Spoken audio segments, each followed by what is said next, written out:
회담이 6월 12일에 이루어지지 않을지도 모른다. 만일 열리지 않는다면 그것도 괜찮겠다. 애청자 여러분 안녕하십니까. 솔직히 좀 아찔했습니다. 밤사이에 있었던 한미 정상회담 모두 발언에서부터 이렇게 트럼프 대통령이 북미 회담 무산 가능성을 던진 거죠. 그런데 곰곰이 생각해보니 이거는 북한에 대한 경고뿐 아니라 백악관 내부 강경론자들에 대한 메시지일 수 있겠구나, 이런 생각이 든 겁니다. 즉, 나 북한에 대해서 주도권 가지고 갈 거다, 걱정 마라. 어떻게 보면 북미 회담을 하고 싶다는 강한 트럼프의 열망의 표현일 수도 있겠다 싶은 겁니다.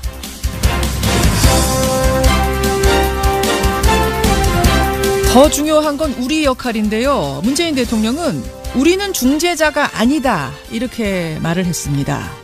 맞습니다. 우리는 중재자, 제3자, 방관자, 중매자가 아닙니다. 중재자를 넘어서 또 당사자를 넘어서 길잡이가 돼야 할 겁니다. 김현정의 뉴스쇼, 오늘은요 밤사이 한미정상회담과 관련한 다각도의 심층 분석 담아서 지금부터 출발합니다. 김현정의 뉴스쇼가 주목한 오늘의 포인트, 김정훈 기자 나와 있습니다. 어서 오세요, 김 기자. 네. 예, 첫 포인트 미국부터 봐야죠. 미국을 방문 중인 문재인 대통령과 도널드 트럼프 미 대통령이 다음 달 12일로 예정된 북미 정상회담을 차질 없이 진행하도록 그렇게 노력하기로 했습니다. 지금 결론부터 말한 겁니다. 네네. 예, 좀 자세히 들어봤으면 좋겠는데요. 워싱턴 현지 연결해 보겠습니다. 장규석 특파원. 네, 워싱턴입니다. 예, 일단 이 한미 정상회담 소식 들어가기 전에 풍계리 핵실험장과 관련한 새로운 뉴스들이 들어왔네요. 네. 예. 그 내용들도 일단 짚어보기로 하고 일단 한미 정상회담 소식부터 좀 듣겠습니다. 네. 지금 상황이 어떻습니까? 네. 정상회담은 일단 일괄적으로 잘 마무리됐습니다. 그리고 우리 시간으로 오전 7시죠. 이곳 시간으로 오후 6시에 문재인 대통령은 다시 한국으로 다시 귀국을 했습니다. 예. 그리고 일단 정상회담은 전반적으로 잘 진행됐습니다. 일단 오늘 문재인 대통령하고 트럼프 미국 대통령은 서로 약속이 난 듯이 감색 정장에 흰 와이셔츠, 또 빨간색과 남색 줄무늬가 들어간 넥타이를 메고 회견장에 나타났고요. 예, 서로 전화통화도 하고 정상회담도 하고 여러 차례 이렇게 진행했기 때문에 두 사람은 자연스럽게 이렇게 대화를 주고받았습니다. 문 대통령이 트럼프 대통령의 지도력 때문에 이렇게 사상 최초의 북미 정상회담이 열리게 됐다, 이렇게 얘기하니까 트럼프 대통령은 아주 능력 있는 문 대통령이 한국의 대통령이라서 행운이다, 이렇게 서로 덕담도 주고받았습니다. 예. 문재인 대통령의 지지율을 언급하면서 나보다 더 높다, 이렇게 농담을 하기도 했고요. 전반적으로 회담 분위기는 나쁘지 않았습니다. 하지만 최근 북한이 보여준 이 태도 변화에 대한 평가가 조금 엇갈려서요, 두 정상이 온도차를 보이기도 했습니다. 그렇죠. 그 부분, 네. 온도 차이를 보였다. 회담에서 어떤 얘기가 구체적으로 오간 거예요? 네, 먼저 오늘 한미 정상의 이 단독 회담에 앞서서 이 모두 발언이 있었는데요. 모두 발언은 원래 보통 한 2, 3분 하기 마련인데 이번엔 길게 했어요. 예, 각자 한 3분 정도씩 하고 기자 질문 한 몇 개 받고 끝나겠다, 이렇게 예상을 했었는데 이게 완전히 빗나갔습니다. 그렇죠. 한 40분 정도 넘게 기자들하고 문답이 계속 이어졌고요. 그래서 이 문답에서 가장 온도차가 나타났던 부분은 오는 6월 12일에 북미 정상회담이 개최될 거냐 하는 여부에 대한 얘기였는데요. 예. 문재인 대통령은 최근에 북한의 태도 변화에 대해서 걱정하는 의견이 있는데 이 북미 정상회담은 예정대로 제대로 열릴 거다, 이렇게 확신한다, 이런 발언을 했고요. 반면에 트럼프 대통령은 북한과 여러 조건들을 얘기 중이라서 조건이 안 맞으면 회담을 연기할 수도 있고, 그래서 6월 10일에 열리지 않을 수도 있다, 이런 말을 꺼냈습니다. 그렇죠. 네, 또 김정은 북한 국무위원장이 중국 시진핑 국가주석과 비밀리에 2차 회담을 한 뒤에 태도가 바뀌었다, 이렇게 얘기하면서 이는 좋은 일이 아니다 라면서 불편한 심기를 드러내기도 했습니다. 현장 기자들이 많이 놀랐겠는데요. 6월 12일에 북미 정상회담 열리지 않을 수도 있겠다라는 얘기를 지금 트럼프가 직접 한 거잖아요, 기자들 앞에서. 네, 그렇습니다. 분위기가 좀 술렁였겠어요. 네, 특히 이제 외신들이 여기에 많이 주목을 하고 있습니다. 예. 일단 문재인 대통령은 이런 얘기가 나오니까 회담 개최를 확신한다, 이렇게 얘기하면서 과거에 실패했다고 이번에도 실패할 거다, 이렇게 비판하면 역사가 발전할 수 있겠냐, 이렇게 방어에 나섰는데요. 예. 하지만 이 미국 현지 언론들은 트럼프 대통령이 북미 정상회담이 6월 12일이 아니라 더 뒤로 연기될 가능성이 있다, 여기에 초점을 맞춰서 보도하고 있습니다. 예. 사실 미국의 주요 언론들은 대체적으로 이 트럼프 대통령에게 상당히 비판적인 논조를 이어오고 있지 않습니까? 그렇죠. 그래서 북미 정상회담에 대해서도 이 트럼프 대통령이 급하게 이 회담을 밀어붙였다가 협상이 실패하고 이게 결과적으로 정치적 낭패가 될 가능성이 크지 않겠냐, 이런 시각을 내놓고 있습니다. 그래서 이렇게 회담 연기론을 크게 부각시키는 것도 이런 논조의 연장선상으로 보여집니다. 그래요. 회담 결과에 대한 이제 평가들을 지금 두루두루 뭐 언론도 그렇고 정치인들도 그렇고 미국의 평가, 한국의 평가 다 나오고 있는데 종합하면 네. 어떻습니까? 네, 일단 청와대에서 내놓은 공식 발언부터 일단 봐야겠는데요. 그러죠. 그 단독 회담 직전에 이 모두 발언 또 기자문답에서는 서로 온도차가 있었지만 이후 문재인 대통령하고 트럼프 대통령이 한 20여 분간 배석자 없이 또 비공개 단독 회담을 진행했고 그렇죠. 또 이어서 업무 오찬을 겸해서 한 1시간 정도 이렇게 확대 정상회담이 이어졌습니다. 이렇게 회담이 끝나고 나서 청와대에서 이제 공식 브리핑을 했는데 윤영찬 국민소통 수석은 6월 12일 북미 정상회담이 차질 없이 진행되도록 최선을 다하자는데 양 정상이 의견을 모았다 이렇게 전했습니다. 우리 청와대의 입장은 양 정상이 북미 정상회담 차질 없이 진행하는데 최선 다하겠다고 이렇게 합의했습니다.고요. 네, 백악관 어떻습니까?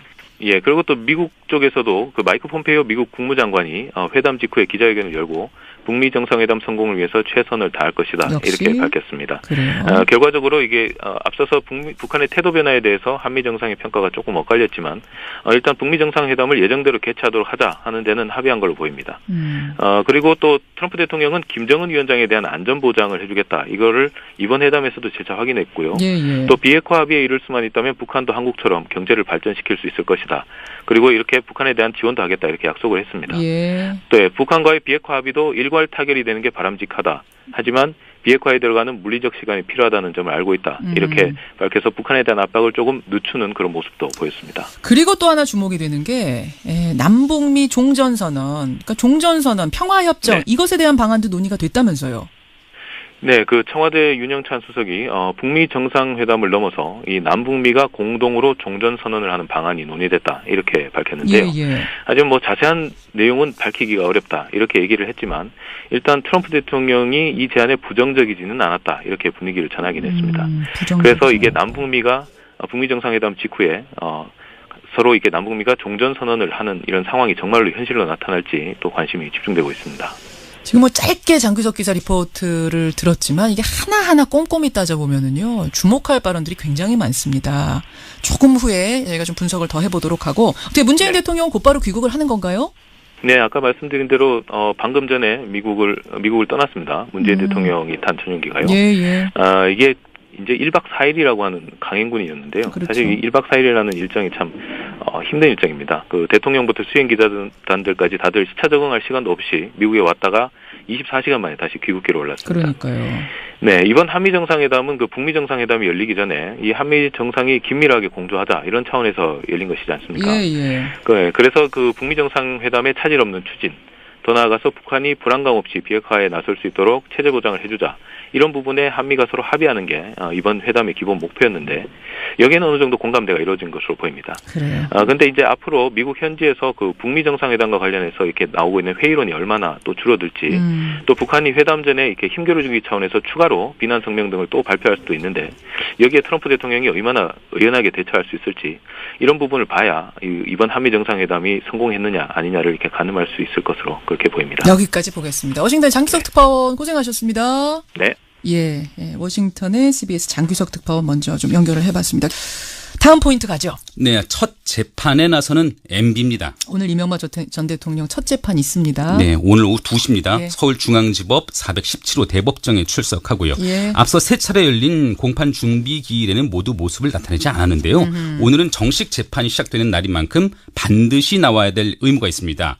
110억 원대 뇌물수수 그리고 350억 원대 다스 횡령 혐의 등인데 공소 사실을 대부분 부인하고 있죠. 그렇죠. 이명박 전 대통령은 오늘 모두 진술을 통해서 10분가량 입장을 밝힐 것으로 전해졌는데요. 그 내용에도 관심입니다. 법원은 이에 앞서서 이 전 대통령의 법정 출석 모습의 촬영을 허가할지도 결정합니다. 아직 결정이 안 됐어요? 네네. 하필 꼭 1년 전 오늘 박근혜 전 대통령의 첫 법정 출석 때도 그 장면이 언론에 공개된 바가 있죠. 공개됐죠. 오늘도 될 것 같은데요. 그렇게 본다면. 네. 그렇게 전망이 되네요. 지켜보겠습니다. 오늘 뭐 노무현 전 대통령의 또 9주기 일이기도 해서 여러 가지로 각별한 의미가 있는 날인데 하나만 좀 더 보고 싶어요. 드루킹 파일 논란. 네네. 드루킹 김동원 씨의 댓글 조작에 의해서 드루킹 파일도 논란이 되고 있는데요. 이번 사건에 대한 특검 수사가 예정된 가운데 현재까지 이어진 검찰 수사의 공정성 논란이 일고 있는 겁니다. 드루킹 김 씨가 어제 검찰에 면담 조사 녹취 파일을 공개하라고 요구를 했거든요. 나랑 면담한 그 내용 녹음된 거 그거 공개해라. 네. 어떻게 된 거냐면 앞서 옥중 편지를 통해서 검경이 사건을 축소하려 한다고 이렇게 주장하니까 검찰은 사실무근이고 오히려 김 씨가 수사 협조를 두고 거래를 시도했다 이렇게 반박을 했습니다. 그랬었죠. 검찰이 그러면서 조사 녹취 파일을 공개할 수가 있다고 했는데 드루킹은 그러자 이렇게 맞받아친 겁니다. 실제 녹취 파일이 공개될지가 관심인데요. 예. 다만 면담 시간을 두고는 김 씨는 90분이다. 검찰은 46분이다. 이렇게 엇갈린 주장을 내놓고 있어서 논란이 가라앉을지는 미지수입니다. 그래요. 그러니까 한국의 평가 다 나오고 있는데 종합하면 어떻습니까? 네, 일단 청와대에서 내놓은 공식 발언부터 일단 봐야겠는데요. 그렇죠. 그 단독 회담 직전에 이 모두 발언 또 기자 문답에서는 서로 온도차가 있었지만 이후 문재인 대통령하고 트럼프 대통령이 한 20여 분간 배석자 없이 또 비공개 단독 회담을 진행했고 그렇죠. 또 이어서 업무 오찬을 겸해서 한 1시간 정도 이렇게 확대 정상회담이 이어졌습니다. 이렇게 회담이 끝나고 나서 청와대에서 이제 공식 브리핑을 했는데 윤영찬 국민소통 수석은 6월 12일 북미 정상회담이 차질 없이 진행되도록 최선을 다하자는데 양 정상이 의견을 모았다 이렇게 전했습니다. 우리 청와대의 입장은 양 정상이 북미 정상회담 차질 없이 진행하는데 최선 다하겠다고 이렇게 합의했습니다.고요. 네, 백악관 어떻습니까? 그리고 또 미국 쪽에서도 그 마이크 폼페이오 미국 국무장관이 회담 직후에 기자회견을 열고 북미 정상회담 성공을 위해서 최선을 다할 것이다 이렇게 밝혔습니다. 결과적으로 이게 앞서서 북한의 태도 변화에 대해서 한미 정상의 평가가 조금 엇갈렸지만 일단 북미 정상회담을 예정대로 개최하도록 하자 하는 데는 합의한 걸로 보입니다. 그리고 또 트럼프 대통령은 김정은 위원장에 대한 안전 보장을 해주겠다. 이거를 이번 회담에서도 재차 확인했고요. 또 비핵화 합의에 이를 수만 있다면 북한도 한국처럼 경제를 발전시킬 수 있을 것이다. 그리고 이렇게 북한에 대한 지원도 하겠다 이렇게 약속을 했습니다. 네, 북한과의 비핵화 합의도 일괄 타결이 되는 게 바람직하다. 하지만 비핵화에 들어가는 물리적 시간이 필요하다는 점을 알고 있다. 이렇게 밝혀서 북한에 대한 압박을 조금 늦추는 그런 모습도 보였습니다. 그리고 또 하나 주목이 되는 게 남북미 종전선언, 그러니까 종전선언, 평화협정 이것에 대한 방안도 논의가 됐다면서요. 네, 그 청와대 윤영찬 수석이 북미 정상회담을 넘어서 이 남북미가 공동으로 종전 선언을 하는 방안이 논의됐다 이렇게 밝혔는데요. 하지만 뭐 자세한 내용은 밝히기가 어렵다 이렇게 얘기를 했지만 일단 트럼프 대통령이 이 제안에 부정적이지는 않았다 이렇게 분위기를 전하긴 했습니다. 그래서 이게 남북미가 북미 정상회담 직후에 서로 이렇게 남북미가 종전 선언을 하는 이런 상황이 정말로 현실로 나타날지 또 관심이 집중되고 있습니다. 지금 뭐 짧게 장규석 기자 리포트를 들었지만 이게 하나하나 꼼꼼히 따져보면은요, 주목할 발언들이 굉장히 많습니다. 조금 후에 저희가 좀 분석을 더 해보도록 하고, 어떻게 문재인 대통령은 곧바로 귀국을 하는 건가요? 네, 아까 말씀드린 대로 방금 전에 미국을 떠났습니다. 문재인 대통령이 탄 전용기가요. 이게 이제 1박 4일이라고 하는 강행군이었는데요. 사실 이 1박 4일이라는 일정이 참 힘든 일정입니다. 그 대통령부터 수행 기자단들까지 다들 시차 적응할 시간도 없이 미국에 왔다가 24시간 만에 다시 귀국기로 올랐습니다. 그러니까요. 네, 이번 한미 정상회담은 그 북미 정상회담이 열리기 전에 이 한미 정상이 긴밀하게 공조하자 이런 차원에서 열린 것이지 않습니까? 그래서 그 북미 정상회담에 차질 없는 추진, 더 나아가서 북한이 불안감 없이 비핵화에 나설 수 있도록 체제 보장을 해주자. 이런 부분에 한미가 서로 합의하는 게 이번 회담의 기본 목표였는데 여기에는 어느 정도 공감대가 이루어진 것으로 보입니다. 그런데 이제 앞으로 미국 현지에서 그 북미 정상회담과 관련해서 이렇게 나오고 있는 회의론이 얼마나 또 줄어들지 또 북한이 회담 전에 이렇게 힘겨루기 차원에서 추가로 비난 성명 등을 또 발표할 수도 있는데 여기에 트럼프 대통령이 얼마나 의연하게 대처할 수 있을지 이런 부분을 봐야 이번 한미 정상회담이 성공했느냐 아니냐를 이렇게 가늠할 수 있을 것으로 그렇게 보입니다. 여기까지 보겠습니다. 워싱턴 장기석 특파원 고생하셨습니다. 그렇죠. 한 40분 정도 넘게 기자들하고 문답이 계속 이어졌고요. 그래서 이 문답에서 가장 온도차가 나타났던 부분은 오는 6월 12일에 북미 정상회담이 개최될 거냐 하는 여부에 대한 얘기였는데요. 그 문재인 대통령은 최근에 그 북한의 태도 변화에 대해서 걱정하는 의견이 있는데 이 북미 정상회담은 예정대로 제대로 열릴 거다 이렇게 확신한다 이런 발언을 했고요. 반면에 트럼프 대통령은 북한과 여러 조건들을 얘기 중이라서 조건이 안 맞으면 회담을 연기할 수도 있고 그래서 6월 10일에 열리지 않을 수도 있다 이런 말을 꺼냈습니다. 그렇죠. 네, 또 김정은 북한 국무위원장이 중국 시진핑 국가주석과 비밀리에 2차 회담을 한 뒤에 태도가 바뀌었다 이렇게 얘기하면서 이는 좋은 일이 아니다 라면서 불편한 심기를 드러내기도 했습니다. 현장 기자들이 많이 놀랐겠는데요. 6월 12일에 북미 정상회담 열리지 않을 수도 있겠다라는 얘기를 지금 트럼프가 직접 한 거잖아요. 기자들 앞에서. 네, 그렇습니다. 분위기가 좀 술렁였겠어요. 네, 특히 이제 외신들이 여기에 많이 주목을 하고 있습니다. 예. 일단 문재인 대통령은 이런 얘기가 나오니까 회담 개최를 확신한다 이렇게 얘기하면서 과거에 실패했다고 이번에도 실패할 거다 이렇게 비판하면 역사가 발전할 수 있겠냐 이렇게 방어에 나섰는데요. 예. 하지만 이 미국 현지 언론들은 트럼프 대통령이 북미 정상회담이 6월 12일이 아니라 더 뒤로 연기될 가능성이 있다. 여기에 초점을 맞춰서 보도하고 있습니다. 예. 사실 그 미국의 주요 언론들은 대체적으로 이 트럼프 대통령에게 상당히 비판적인 논조를 이어오고 있지 않습니까? 그렇죠.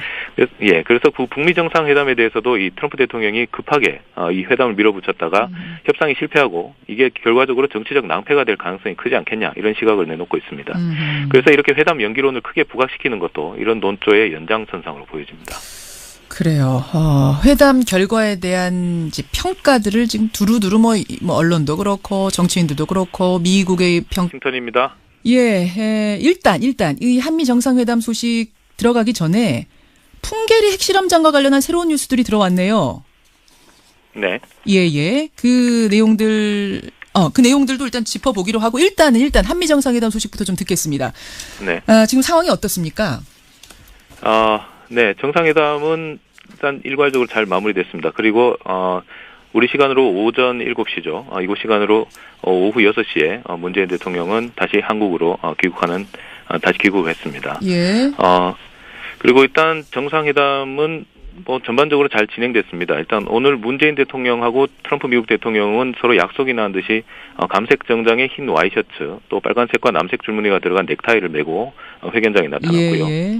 서로 전화통화도 하고 정상회담도 하고 여러 차례 이렇게 진행했기 때문에 두 사람은 자연스럽게 이렇게 대화를 주고받았습니다.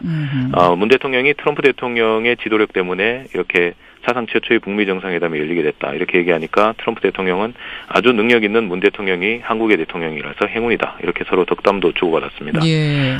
문재인 대통령의 지지율을 언급하면서 나보다 더 높다. 이렇게 농담을 하게 됐고요. 전반적으로 회담 분위기는 나쁘지 않았습니다. 하지만 최근 북한이 보여준 이 태도 변화에 대한 평가가 조금 엇갈려서요. 두 정상이 온도차를 보이기도 했습니다. 그렇죠. 그 부분 네. 온도 차이를 보였다. 회담에서 어떤 얘기가 구체적으로 오간 거예요? 네, 먼저 오늘 한미 정상의 이 단독 회담에 앞서서 이 모두 발언이 있었는데요. 모두 발언은 원래 보통 한 2, 3분 하기 마련인데 이번엔 길게 했어요. 예, 각자 한 3분 정도씩 하고 기자 질문 한 몇 개 받고 끝나겠다. 이렇게 예상을 했었는데 이게 완전히 빗나갔습니다. 북미 회담이 6월 12일에 이루어지지 않을지도 모른다. 만일 열리지 않는다면 그것도 괜찮겠다. 애청자 여러분 안녕하십니까? 솔직히 좀 아찔했습니다. 밤사이에 있었던 한미 정상회담 모두 발언에서부터 이렇게 트럼프 대통령이 북미 회담 무산 가능성을 던진 거죠.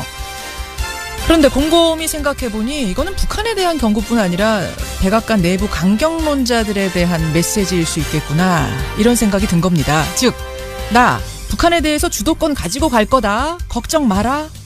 어떻게 보면 북미 회담을 하고 싶다는 강한 트럼프의 열망의 표현일 수도 있겠다 싶은 겁니다.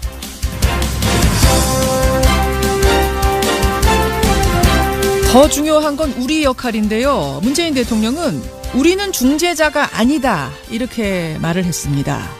맞습니다. 우리는 중재자, 제3자, 방관자, 중매자가 아닙니다. 중재자를 넘어서 또 당사자를 넘어서 길잡이가 돼야 할 겁니다. 김현정의 뉴스쇼 오늘은요 밤사이 한미정상회담과 관련한 다각도의 심층 분석 담아서 지금부터 출발합니다. 김현정의 뉴스쇼가 주목한 오늘의 포인트 김정훈 기자 나와 있습니다. 어서 오세요 김 기자. 네. 예, 첫 포인트 미국부터 봐야죠. 미국을 방문 중인 문재인 대통령과 도널드 트럼프 미 대통령이 다음 달 12일로 예정된 북미 정상회담을 차질 없이 진행하도록 그렇게 노력하기로 했습니다. 지금 결론부터 말한 겁니다. 네네. 예, 좀 자세히 들어봤으면 좋겠는데요. 워싱턴 현지 연결해 보겠습니다. 장규석 특파원. 네,